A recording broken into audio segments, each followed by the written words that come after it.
Ladies and gentlemen, welcome to MTG Traders. My name is Taryn, and this is Dimir, Marionette Master for Rivals Ixalan Standard.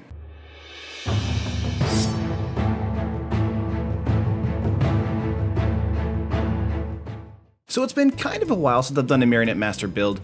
We had a build a couple of weeks ago, or a week ago, that could have been a Marionette Master build instead of a Revel and Riches build, because you could just swap them out. But today is going to be just a Marionette Master build solely. But of course, before we get into it, make sure to like the video if you like the video, subscribe to the channel if you haven't already. We upload content all throughout the week, and of course stream out throughout the week as well.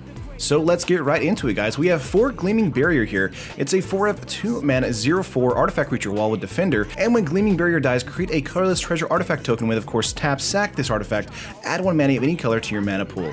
Gleaming Barrier is here because this is kind of a Dimir improvised deck. A lot of people who are using the Marionette Master build are using the Direfleet Hoarder in the deck instead of Gleaming Barrier, but I do think using the Barrier here is a little bit better for us, helps us to use Improvise a little bit faster, and kind of helps us get off a couple good blocks before we get our Marionette Master out. And of course, next up here we have our Marionette Master. This is a super interesting build to me because it is a very low creature curve, and it kind of is leveraging on other artifacts in our deck besides our creatures, or if we do have creatures that die. This deck is around making a lot of treasures, making a Marionette Master a 4/6, and then of course just sacking our treasures and winning against our opponent with treasure sacks. Of course, if you guys don't know, Marionette Master is a 4 of here. It's a 6-mana 1/3 human artificer with Fabricate 3. When this creature enters the battlefield, put 3 +1/+1 counters on it, or create 3 1/1 colorless servo artifact creature tokens. And whenever an artifact you control is put into a graveyard from the battlefield, target opponent loses life equal to the Marionette Master's power. So this is going to be our basic win condition here. One of the best things about Marionette Master is if it does come into play, the Fabricate goes on the stack, and if they have a Vraska's Contempt or a Cast Out or something like that for the Marionette Master, we can still get those 3 1/1 servos. And those, of course, can go towards our Improvise and a future Marionette Master play. And of course, the last creature in the main board here for creatures is Herald of Anguish. It's a 7-mana 1/5 creature demon with Improvise, which of course that means your artifacts can help cast a spell. Each artifact you tap after you've done activating mana abilities pay for 1 colorless.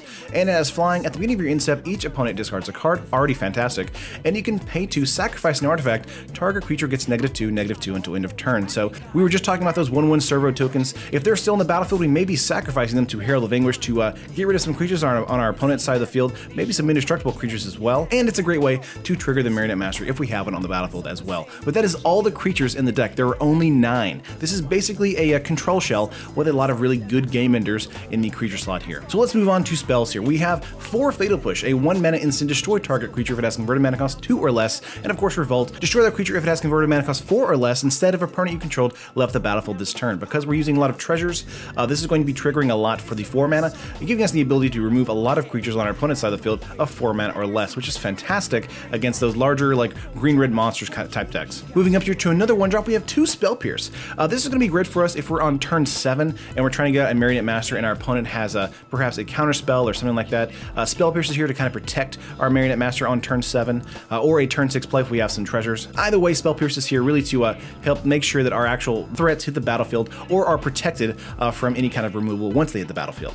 Next up here for us, we have 1 Torment of Hellfire. We will be creating a lot of treasures throughout the course of the match, and Torment of Hellfire is here to kind of help capitalize on that. So it's an X in black, sorcery, repeat the following X times. Each opponent loses 3 life unless that player sacrifices a non-land permanent or discards a card. In the mid to late game, Torment of Hellfire is basically going to be our secondary win condition if we don't have a Herald of Anguish or a Marionette Master on the battlefield, and it can tap for some serious value thanks to all the treasures we're creating. Moving on from this, we have some control here. This is Metallic Rebuke, a 4/3 3-mana instant with Improvise. Of course, that makes it cheap if we tap some artifacts.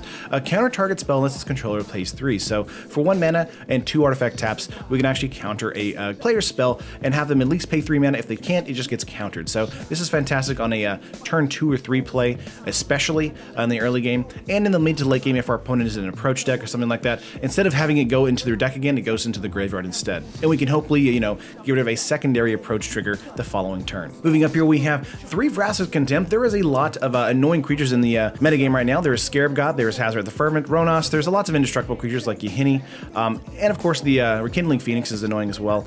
Vraska's Contempt is here to be a 4-mana instant, exile target creature or planeswalker, you gain 2 life. Of course, it does target planeswalkers as well, so Vraska, Chandra, things like that. We don't want to take over the game, and we do gain some passive life gain with this card as well.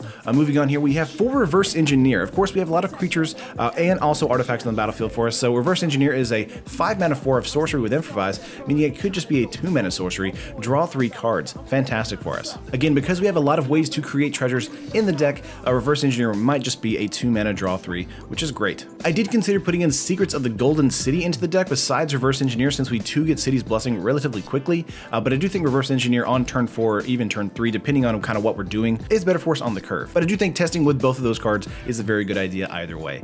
Moving up here, we have 2 Spell Swindle. It is 5-mana instant 2 of counter target spell, create X colorless treasure tokens, of course, where X is the converted mana cost of that spell. Fantastic. If our opponent is on approach, we get 7 treasures, which is ridiculous. If we just get rid of a cast out or a settle the wreckage, of course, we get 4 treasures and so on, of course. This is our ultimate payoff counterspell here. And though it may seem pretty expensive, it really isn't when you kind of consider that it does give you extra mana once you counter that spell. So having a follow-up play with Spell Swindle is very possible. But that's it for spells. Let's move on to artifacts here. We have 4 Traveler's Amulet, a 4 of 1 mana artifact, pay 1 and sacrifice it, search your library for a basic land card, reveal it, put it into your hand, then shuffle your library. So I picked this over Renegade Map because Renegade Map came in tapped.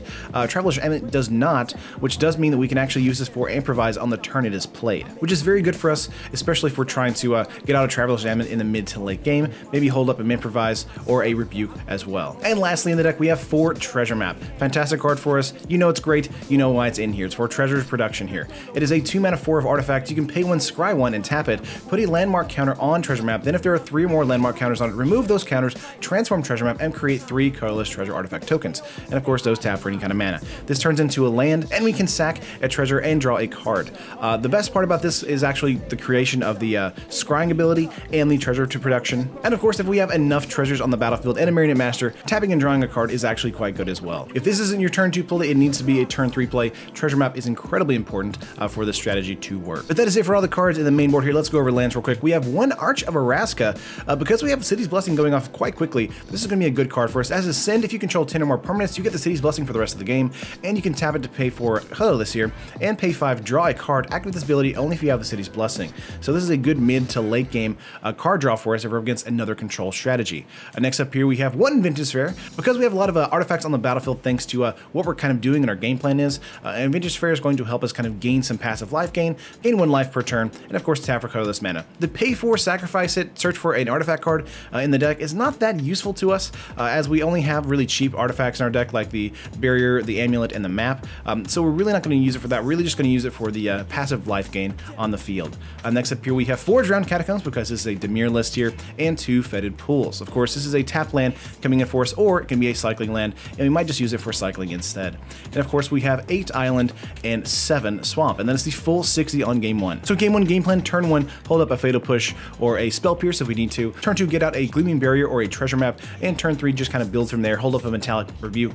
Then turn 4, going for a Reverse Engineer if we can, making sure to get that in phase on our opponent's turn Treasure Map Scry to make sure our draws are hitting up for our lands, and go for a turn 6 Marionette Master as soon as possible, or turn 7 holding up a Spell Pierce. But what can we do in game 2? There are a lot of control matchups right now, a lot of aggro matchups. What can we do against those type of matchups? Let's go to the sideboard here. We have 2 Scavenger Grounds for the God-Fearer's Gift, the Eternalize and Embalm matchups right now, Selesnya, Roundup Red, things like that. I keep saying Roundup Red, but it's Hazard Red now, or Mono Red, aggro. Roundup is not in the format anymore. It's just like an old habit of mine.